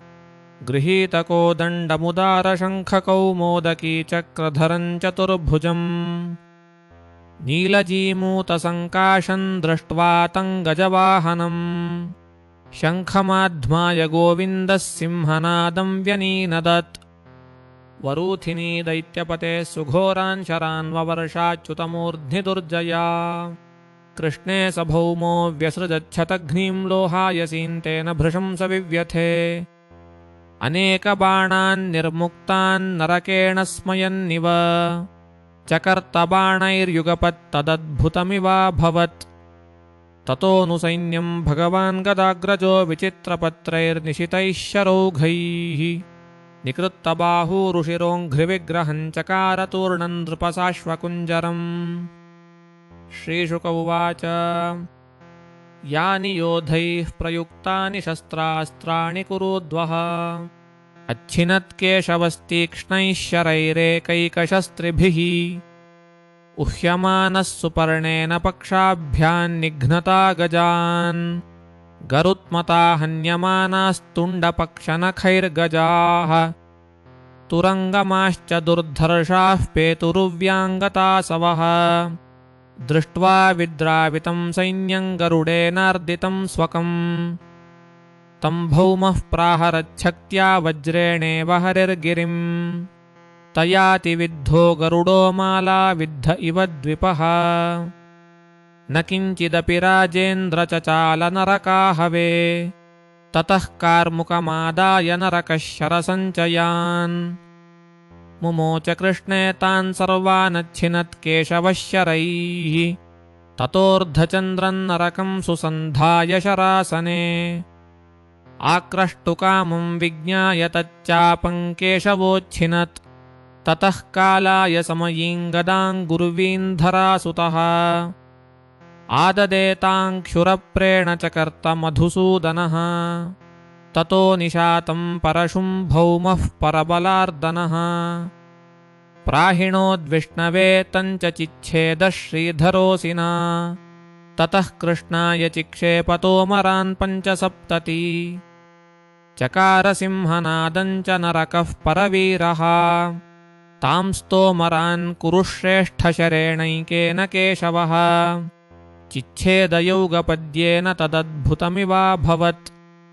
शूलं भौमोच्युतं हन्तुमाददे वितथोद्यमः। तद्विसर्गात् पूर्वमेव नरकस्य शिरो हरिः। अपाहरद्गजस्थस्य चक्रेण क्षुरनेमिना। सकुण्डलं चारुकिरीटभूषितं बभौ पृथिव्यां पतितं समुज्ज्वलत्।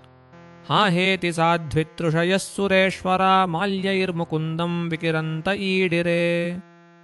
हत्वा हरिर्नरकं दैत्यवर्यं मरुद्गणैः सहितो लोकपालैः।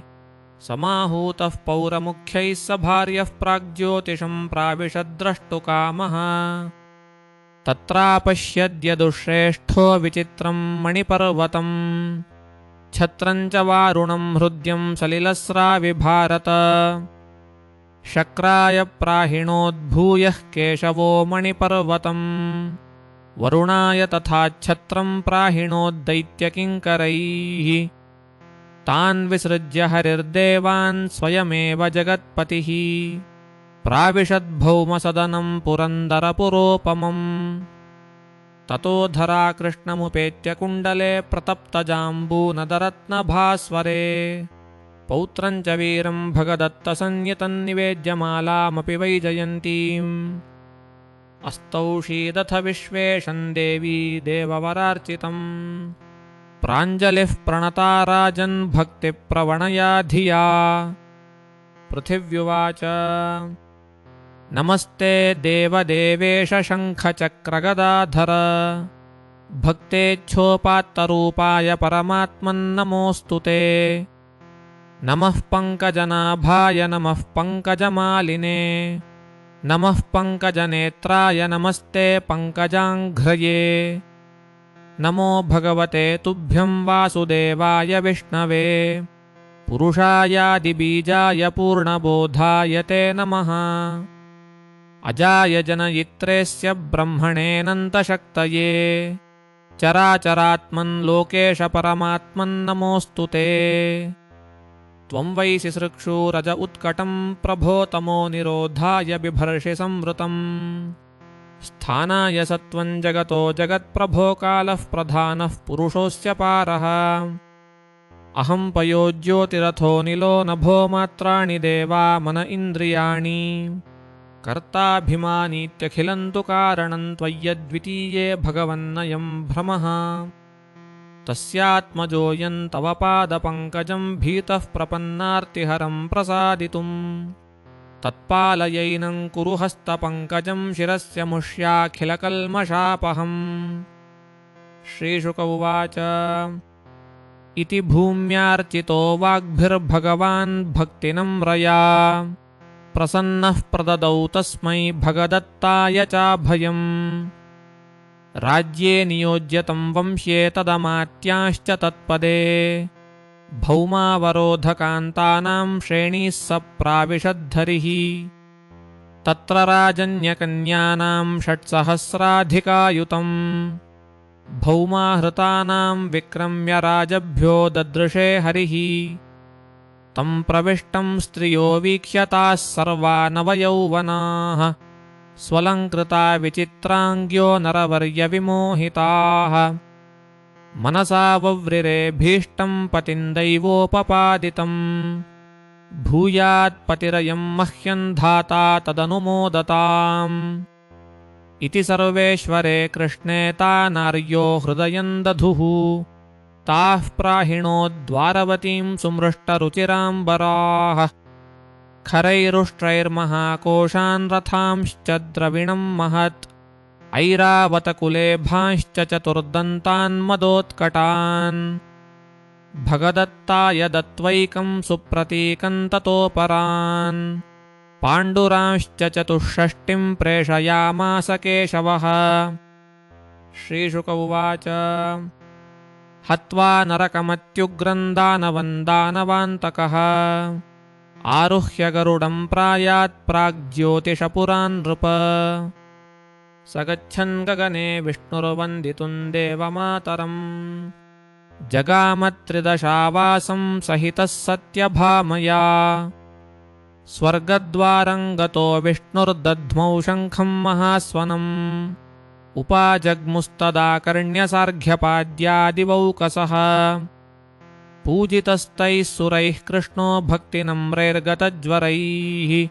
सुरेन्द्रभवनं दिव्यं प्रविवेश मनोरमम्। तत्र शक्रः समं शच्या पूजयामास केशवम्। रत्नैराभरणैर्दिव्यैर्गन्धमाल्यैश्च शोभनैः। ततः प्रायात्पुरीं मातुरदित्याः सह भार्यया। दृष्ट्वोपतस्थे तं देवी पुत्रमायान्तमच्युतम्। ववन्दे तां हरिस्तं सा पूजयामास भामिनी। आशीर्भिः परमप्रीता चिरदृष्टं यदुत्तमम्। सत्यभामापि कौरव्यश्वश्राः कृष्णेन चोदिता। पादयोः कुण्डले तस्या निधाय प्रणनाम वै। स्नुषामाश्लिष्य सन्तुष्टा सा पुनर्लब्धकुण्डला। आनन्दबाष्पप्रचुरा प्राहेदं कश्यपप्रिया। न ते जरा न वैरूप्यं कान्तेन सह विप्रियम्। भूयात् कल्याणि सुव्यक्तं मत्प्रसादात् कदाचन। ततोऽनुज्ञाप्यतां देवीं 13 केशवः। आरुह्य प्रययौ तार्क्ष्यं सहितः सत्यभामया। महात्मना गगने देवदेव्यौ गरुत्मता नीयमाने विचित्रम्। अपश्यतान्नन्दनं चारगुप्तं शचीभर्तुर्दयितं हृद्यगन्धम्। वनं दृष्ट्वा दिव्यगन्धं सुपुष्पं कृष्णं सत्या प्राहपाणौ गृहीत्वा। प्रविश्यास्मिन् साधुचित्तं विहर्तुं मुहूर्तं मे कामयते केशवेति।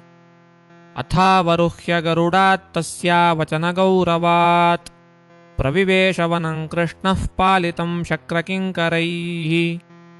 तत्रापश्यत्तरून् दिव्यान् मत्तसारङ्गनादितान् फलभारनतान् भूरिप्रसूनरजसावृतान् चलत्किसलयोपेतान् विहङ्गध्वनिशोभितान् विचरन्ति तथा तत्र पारिजातं महाद्रुमम् दृष्ट्वा पप्रच्छ गोविन्दं विस्मयाकुललोचना किन्नामायन्तरुर्देव विचित्रो भुवनत्रये सत्यमेतस्य वृक्षस्य कृतार्थाः फलभागिनः प्रवालमूलो विपुलो जातरूपमहातनुः इन्द्रनीलच्छदच्छन्नो लसद्वैडूर्यवेदिकः माणिक्यपुष्पो विविधमुक्ता फलफलान्वितः गोमेदपक्वप्रकरो वज्रकिञ्जल्करञ्जितः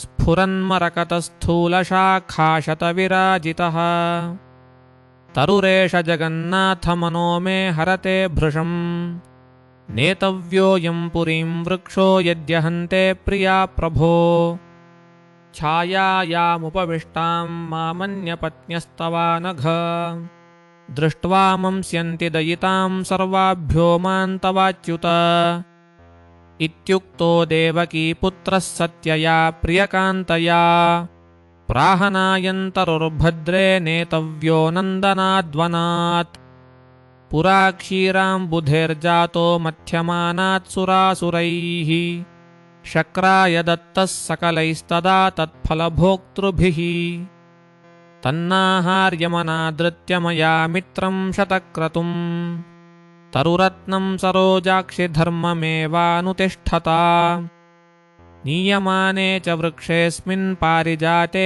शुचिस्मिते सङ्ग्रामो जायते घोरस्त्रिदशैर्जयकाङ्क्षिभिः इत्युक्तो देवदेवेन सत्यभामा पुनर्हरिम् प्राह भीषयसे किं मां व्यलीकैः कंसमर्दन नाभ्यनन्दद्दुराचारा शचीमां गृहमागताम् हेतुर्हि वृक्षस्तस्यायं भर्तृपौरुषगर्विता नेतव्यः सर्वथा वृक्षः पारिजातोऽयमच्युत प्रियाहन्तव चेन्नाथ नो चेद्विरमसाम्प्रतम् इत्युक्तः सत्यया कृष्णस्ताननादृत्य रक्षकान् उत्पाट्यारोपयामास पारिजातं गरुत्मती ततो निवारयामासुर्गोविन्दं वनपालकाः केचिद्द्रुततरं जग्मुर्देवेन्द्राय निवेदितुम्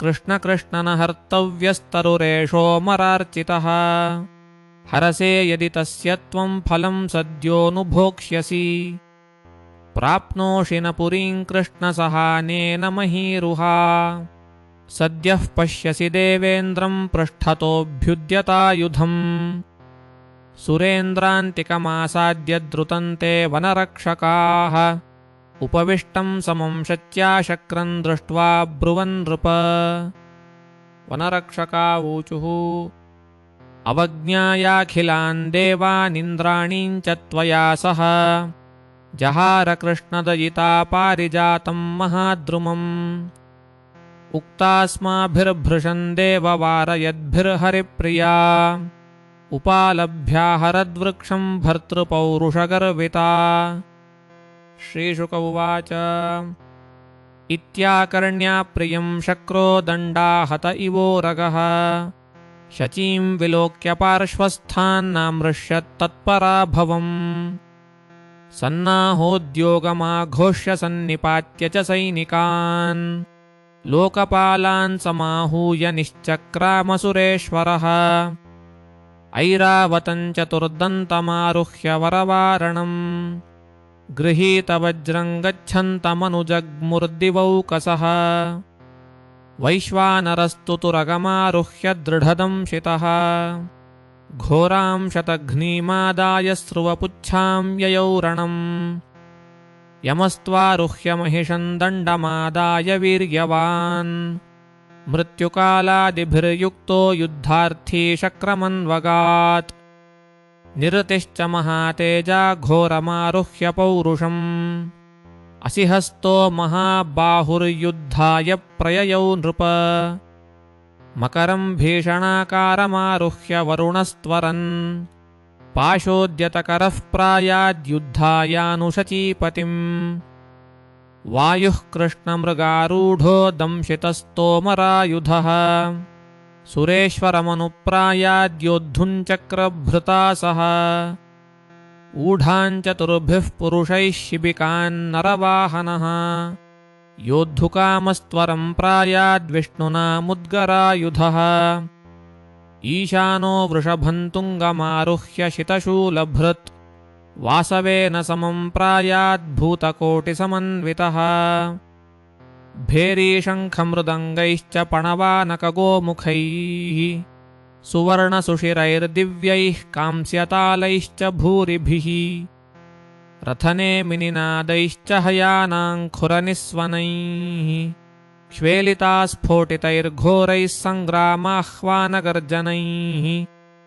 तिष्ठ तिष्ठेति मा याहि क्व यासीति पुनः पुनः प्रवदद्भिः सुरगणैः शतशोऽथसहस्रशः कम्पयद्भिश्च शस्त्रौघैः प्रेषयद्भिश्च वाहनम् पुरोहमिति गच्छद्भिः शतशोऽथसहस्रशः घोरैर्ज्याघातनिर्घोषैः सिंहनादैश्च भूरिभिः अभिदुद्रुवुरुद्धृत्ताः सिंहं गोमायवो यथा। श्रीशुक उवाच सुरानभिद्रुतान् दृष्ट्वा सत्यामाह जगत्पतिः इमे प्राहुणिकाः प्राप्तास्तव वृन्दारका इति तथा ब्रुवाणे देवेशे प्रेषिता देवसैनिकाः नदन्तो मुमुचुः कृष्णे शरवृष्टिं कुरुद्वः ततः शार्ङ्गं समादाय सत्या व्यसनविक्लवा मुक्तांश्चिच्छेदबाणौघैस्ताञ्छरान् देवसैनिकैः ततो वैश्रवणः श्रीमान् बहुभिर्गुह्यकैर्वृतः विस्फारयंस्तालमात्रं कार्मुकं कनकाटवी स्वर्णपुङ्खान् शरान् मुञ्चन् सिंहवच्च नदन्मुहुः अभिदुद्रावसमरे तिष्ठ तिष्ठेति चाब्रवीत् तं पञ्चभिः शरैः सत्या निशितैर्मर्मभेदिभिः अर्पयामास वेगेन विशाले जठरे नृप सोतिविद्धोरणे बाणैस्त्रिभिः भल्लैर्हरिप्रियाम् अयोधयद्धनपतिः सिंहनादं व्यनीनदत् तानप्राप्तानर्धचन्द्रैस्त्रिभिश्चिच्छेदसाशरैः भूयोष्टभिः शरैर्देवी वत्सदन्तैर्मनोजवैः विव्याधगुह्यकपतेर्ललाटे कुरुपुङ्गव पीडितस्तैर्भृशं बाणैः पौलस्त्यः क्रोधमूर्च्छितः सन्दधे निशितान् बाणानेकविंशतिसंयुगे तानन्तरे सत्यभामा सायकैः सप्तभिर्नृप चिच्छेदनिमिषार्धेन त्रिधैकैकं हरिप्रिया सत्यभामा ततः क्रुद्धा पौलस्त्यस्य महद्धनुः अर्धचन्द्रेण चिच्छेदमुष्टिदेशे द्विधा नृप ततोऽन्यच्चापमादाय सज्जं कृत्वा धनेश्वरः ववर्षशरजालानि क्रोधात् सर्प इव श्वसन् सर्वांस्तान् सायकान् सङ्ख्ये शरैः सन्नतपर्वभिः चिच्छेदलीलया देवी तदद्भुतमिवाभवत् ततः क्रुद्धो वैश्रवणः सत्यभामां विलोक्य च प्राह पश्य हनिष्यामि त्वामद्य मम पौरुषम् इत्युक्त्वा तालमात्रे तु चापे गुह्यकसत्तमः पश्यतां सर्वदेवानां मार्ष्टुकामः पराभवम् सन्दधे सूदितुं देवीमर्धचन्द्रं शरोत्तमम् तदवेत्यमनस्तस्य क्षुरप्रेण हरिप्रिया चिच्छेदकार्मुकं तस्य मुष्टिदेशे कुरुद्वः ततो मुद्गरमादाय घोरं दानवभीषणम् भ्रामयित्वा शतगुणं देव्यै चिक्षेपवित्तपः तं मुद्गरं महाघोरमायान्तं कुरुपुङ्गव वामेन पाणिना कृष्णो जग्राहोच्चैर्जहास च ततो निवृत्तसङ्ग्रामो विदुद्रावधनेश्वरः शशंस देवीं कृष्णश्च समाश्लिष्याभिपूजयन् पलायिते धनपतौ सङ्ग्रामे कंसवैरिणा वरुणोऽभ्यद्रवत्कृष्णं पाशमुद्यम्य संयुगे तमायान्तमभिप्रेक्ष्य तार्क्ष्यो मकरवाहनम् अभ्यद्रवन्महासत्त्वः शार्दूल इव गोवृषम् तयोः समभवद्युद्धं घोरं तार्क्ष्यजलेशयोः यथा देवासुरे युद्धे बलिवासवयोरिव तत्र काश्यपपुत्रस्य कण्ठे पाशञ्जलेश्वरः क्रुद्धश्च कर्षविन्यस्य सिंहः सिंहमिवौजसा तं पक्षकोट्या गरुडः समुद्धृत्य जलेश्वरम् पद्भ्यां गृहीत्वा मकरं चिक्षेपवरुणालये कृच्छ्राद्गृहीतपाशस्तु वरुणो गतवाहनः पदातिरेव सङ्ग्रामाद्विदुद्राव यथागतम् तथा गते वार्धिपतौ सङ्ग्रामे वायुपावकौ सममेवाभ्यवर्तेतां गोविन्दं कुरु सत्तमा पावकः पञ्चभिर्बाणैर्मारुतश्च तथा त्रिभिः अयोधयद्धृषीकेशं तदद्भुतमिवाभवत् ततः प्रहस्य गोविन्दो बाणेनैकेन पावकम्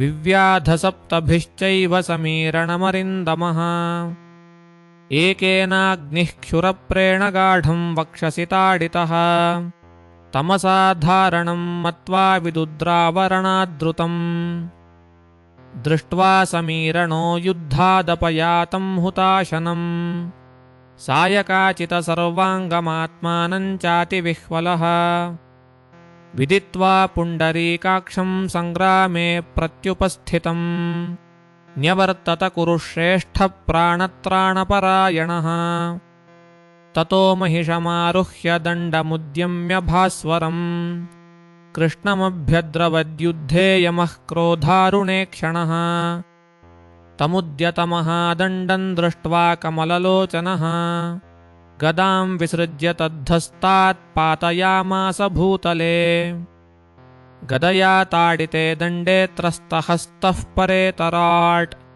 विदुद्रावपरावृत्य महिषेण कुरूद्वः वैवस्वतं गतं दृष्ट्वा निरतिर्भयविह्वलः नाभ्यवर्तत गोविन्दं योद्धुं विदिततद्बलः शङ्करस्तु महातेजास्त्रिशूली वृषवाहनः अनेकभूतसङ्घातैः कृष्णमभ्यद्रवद्रणे तावुभौ लोकविख्यातौ बलिनौ वीर्यशालिनौ चक्राते कदनं घोरं परस्परजयैषिणौ ईशानो दशभिर्बाणैः कृष्णं तार्क्ष्यं च पञ्चभिः विव्याधसमरे राजन् तिष्ठ तिष्ठेति चाब्रवीत् ततः शार्ङ्गं समादाय कृष्णः परपुरञ्जयः 30भिर्युगपद्बाणैर्विव्याधवृषवाहनम् गरुडः पन्नगरिपुः पद्भ्यां द्वाभ्यां च संयुगे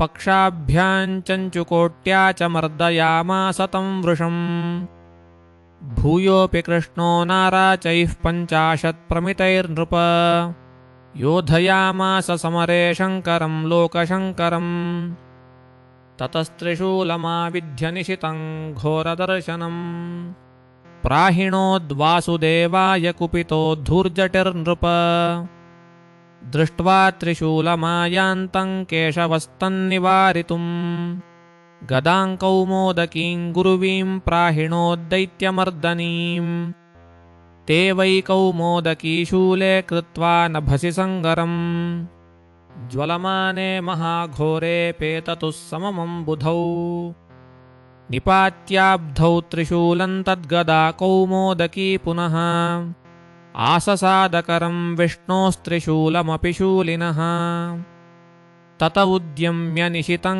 खड्गं पन्नगभूषणः कृष्णमभ्यद्रवत्सङ्ख्ये पार्ष्णिभ्यां चोदयन् वृषम् तूर्णं गृहीत्वा पाणिभ्यां विषाणे तस्य नन्दिनः सशूलपाणिञ्चिक्षेप वैनतेयो धनुःशतम् ततो विसृज्य सङ्ग्रामं त्रिशूली वृषवाहनः प्रमथैः सहितः प्रायात् कुरुश्रेष्ठ यथा गतम्।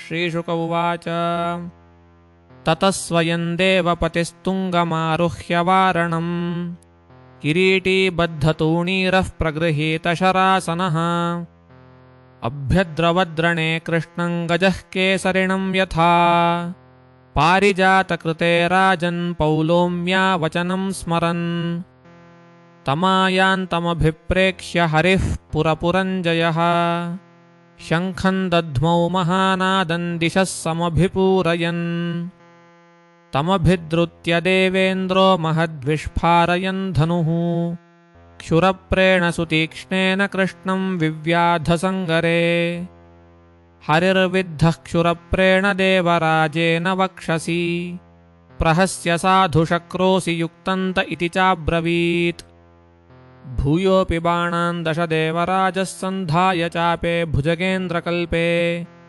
आकर्णपूर्णं विनिकृष्य कृष्णे मुमोच चक्रे सह सिंहनादम् तानन्तरे कंसरिपुर्महात्मा छित्त्वा त्रिधैकेन शरेण बाणान् विव्याधबाणैर्दशभिः सुधौतैः पुरन्दरं भारतलीलयैव ते शरा देवराजस्य गात्रं निर्भिद्य सावृति शोणिताक्ताः प्रदृश्यन्ते भूयो वेगेन निर्गताः पुनश्च शक्रः कोदण्डे शरान् सन्धाय षोडश मुमोचाकृष्य गोविन्दस्तांश्च कर्तशरैस्त्रिभिः भूयोऽपि बाणैस्त्रिंशद्भिः सुरराजानमाहवे अयोधयद्धरिस्ते च ममज्जुः शक्रवक्षसि ततश्चुकोपदेवेन्द्रो दण्डाहत इवोरगः प्रेषयामास तोत्रेण तार्क्ष्यं प्रतिमहागजम् स गजः प्राप्य गरुडं पाकशासनचोदितः चतुभिर्घट्टयामास दन्तैर्बाहुयुगान्तरे ततस्तुण्डेन गरुडः पक्षाभ्यां च तथा नखैः मर्दयामास कौरव्यगजमैरावताह्वयम् शक्रस्तु वज्रमुद्यम्य घोरं दानवभीषणम् पश्यतां सर्वभूतानां प्रजहारवृषा कपिम् तमागतं मधुरिपुरवज्रं दुश्च्यवनायुधम् वामेन पाणिना विष्णुर्जग्राह प्रजहास च निरायुधः सुरपतिर्गरुडार्दितवाहनः व्यावर्ततरणाद्राजन् व्रीडावनतकन्धरः तन्द्दृष्ट्वा भ्रष्टसङ्कल्पं पलायनपरायणम् सत्यभामा सुरपतिं प्रहसन्तीदमब्रवीत् सत्यभामोवाच ये हि शक्रनिवर्तस्व मा याहि कुलिशायुध पलायनमयुक्तं हि पौलोम्यावल्लभस्यते ऐश्वर्यमत्ता पौलोमी भर्तृपौरुषगर्विता अवमंस्यति सद्यस्त्वां भार्यारणपराजितम्।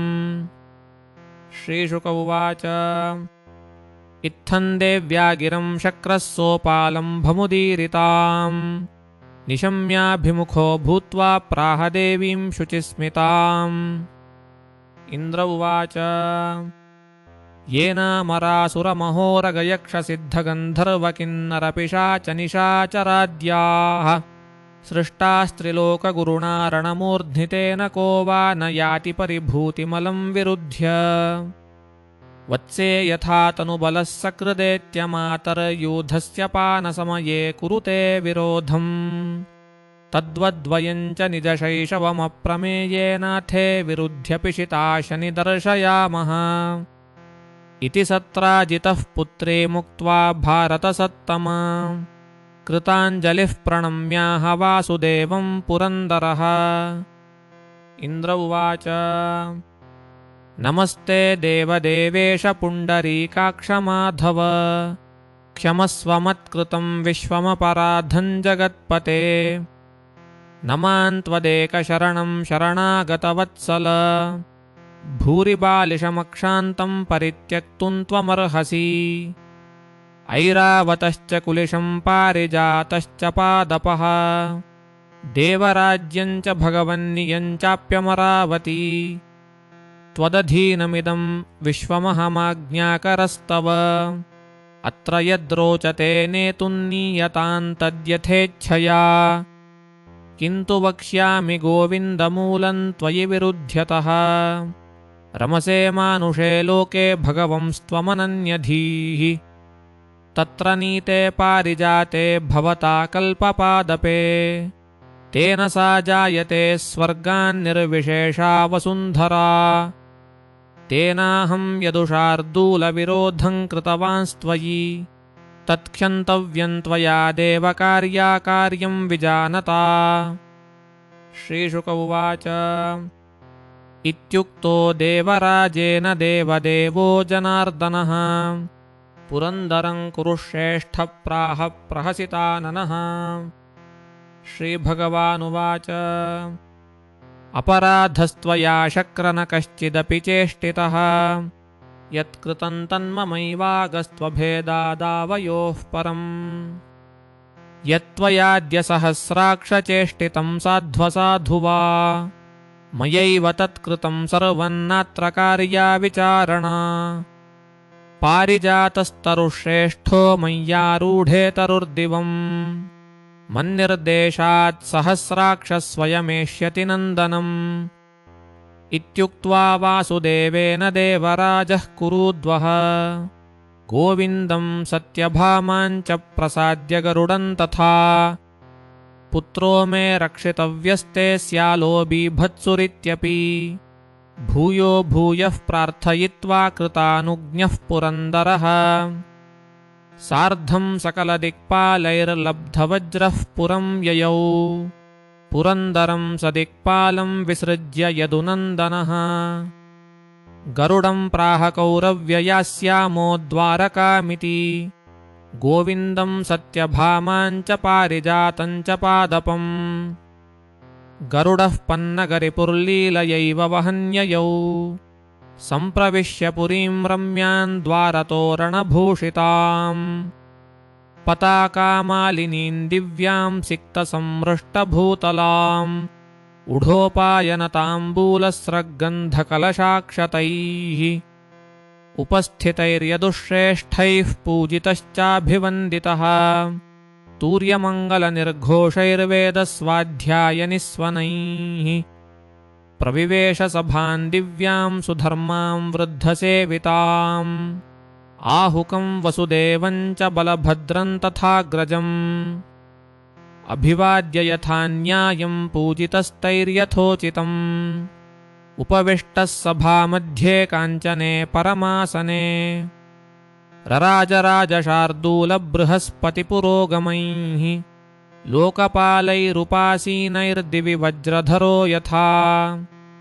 प्राङ्गणे सत्यभामायाः पारिजातं महाद्रुमम् स्थापयामास गोविन्दः सर्वतो मणिकुट्टिमे।